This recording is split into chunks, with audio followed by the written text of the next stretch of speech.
Greetings, friends, and welcome back to the OR News broadcast. It is 6 o'clock, and that means it's now time for our English Flash News edition. And as usual, I'm Daniel Cook, your host, 6 days a week at 6 p.m. In today's news, the prosecution heard more testimonies today in the ongoing investigation of the alleged assassination attempt against Tom Doshi. The questioning of Fatjon Skenderi lasted more than 5 hours in the prosecution today. Skenderi is one of the people accused by Tom Doshi of plotting to kill him. Once his questioning is complete, there will be a confrontational session between the MP Tom Doshi, Durim Bami, the person allegedly hired to kill Doshi, and Tony Skenderi, who according to Doshi was the person who ordered the murder. According to some sources from the prosecution, the session will be held because Skenderi has denied the assassination plot against Tom Doshi and Mahil Fufi, as well as any connection or friendship with Durim Bami. The prosecution will make a decision about the session after they verify the facts and testimonies so far. Agron Kulichai, Spartak Braho, and Eddie Poloka are expected to give their testimonies over the weekend. After today's session, the prosecutor Kuluri stated to the press that the investigation is going well.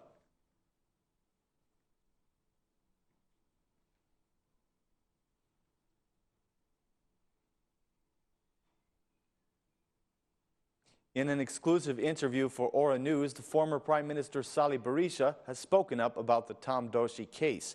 He denied having a personal war with the head of the assembly, Ilir Meta, and he gave assurance that the protest coming tomorrow will be a completely peaceful one.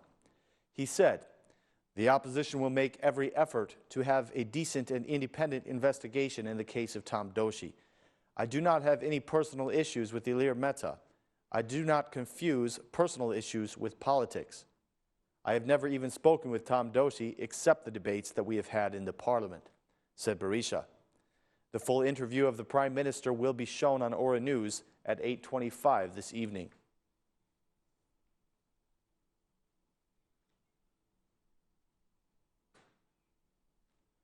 The Socialist Party has directly accused the former Prime Minister Sali Berisha of trying to destabilize the country by promoting violence.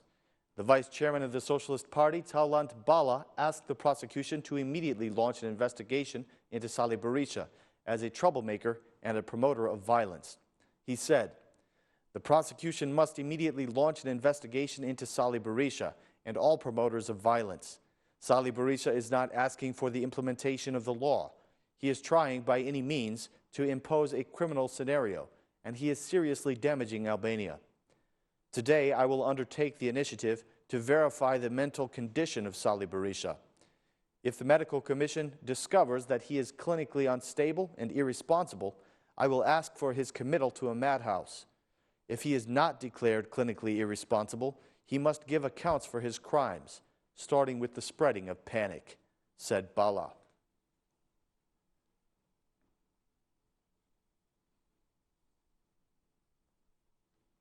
A day before the protest that's going to be organized by the opposition, the Democratic Party chairman held a meeting with the youth at the Democratic headquarters.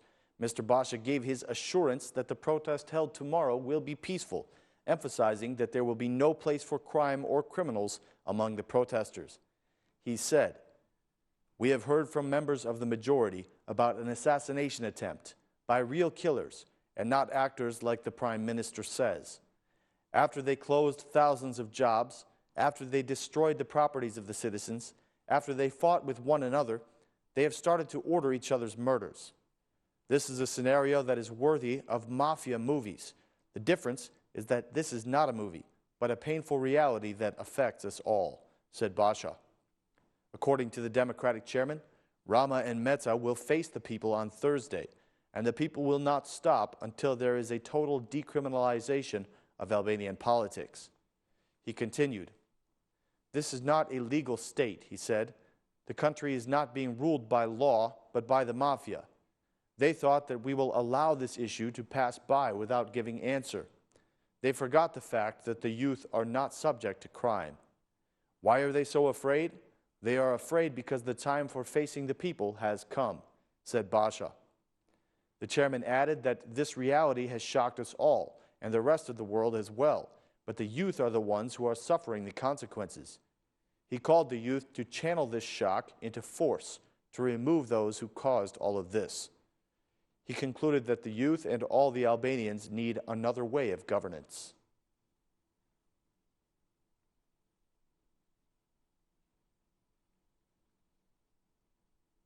According to a survey that was conducted recently, the Albanian citizens believe that Albania is only a partial democracy.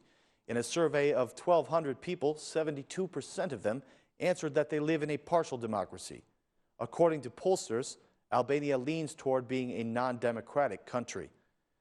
The survey was conducted in 12 administrations by the Frederick Ebert Foundation. It also provides other data on the reliability of the institutions and the administration.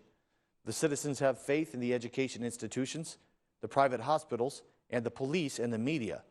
The survey shows that they do not have faith in the political parties, the courts, or the Central Election Commission.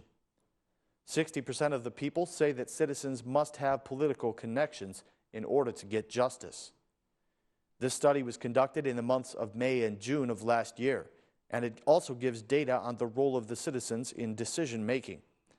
The results of the survey shows that 90% of citizens have no impact on the central or local decision-making process.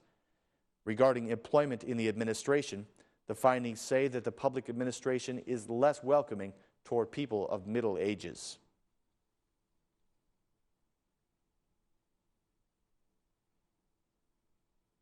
There are still many households in Albania that have not paid their energy debts, and the final deadline is approaching for receiving the mitigation plan.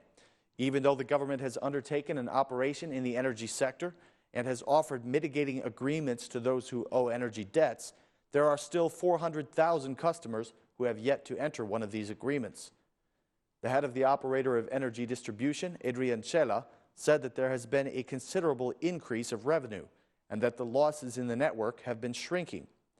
He reiterated his appeal to the citizens once again to benefit from the mitigation plan before the end of March, because there will not be another postponement of the deadline.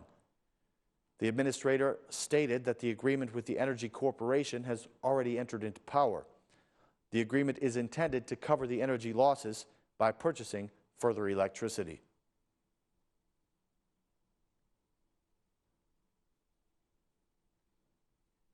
The latest Instat report shows an increase in Albania's unemployment level during the final quarter of 2014. Instat published a report that indicates that the unemployment rate has gone from 17.4% to 18%.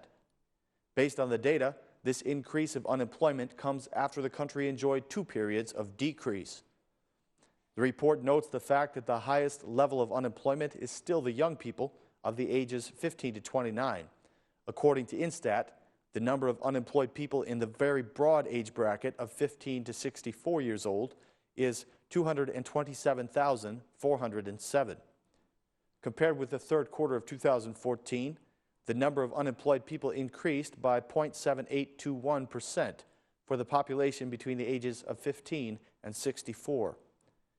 Agriculture remains the sector with the highest number of employees in the country. 41.8% of the people are employed in agriculture.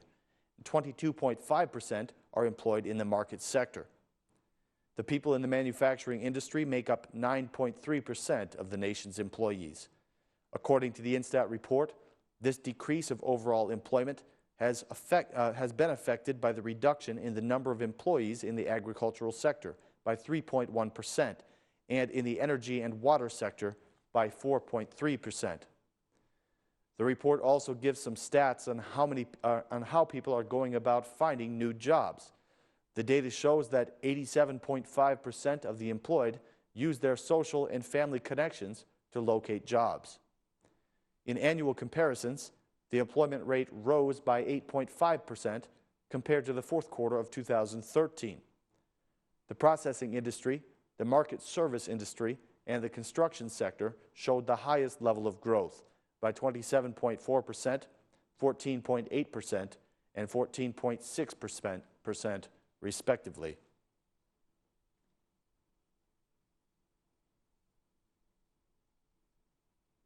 That concludes our news for this evening. Thank you for watching. We will be back again at the same time tomorrow with more translated news in English. Thank you very much and have a great night.